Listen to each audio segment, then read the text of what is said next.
საღამოს აი აქ რო ჩამოჯდები და ღვინოს მოწრუბავ, აი ასეთ ხეზე. მეტი რაღა გინდა. როგორი უცნაურია ცხოვრება შუაგულ აფრიკაში, პატარა საქართველო ვიპოვე. გამარჯობა ქართველებო. მაიშა მარეფუ.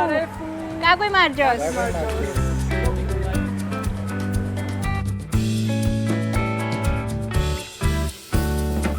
როგორც უკვე იცით, ზანზიბარში გადაადგილებისთვის მოტოტაქსს ვიყენებ.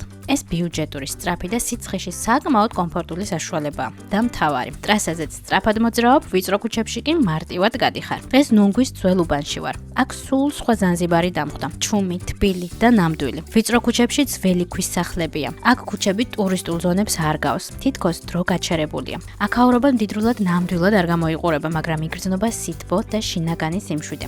ადამიანები ბედნიერები არიან იმით, რაც აქვთ. ღიმილისთვის კი მიზეზი საერთოდ არ სჭირდებათ. ნამდვილი ზანზიბარი სწორედ ასეთ ქუჩებშია. იქ, სადაც უბრალოდ ცხოვრობენ და ამას სიამაყით აკეთებენ.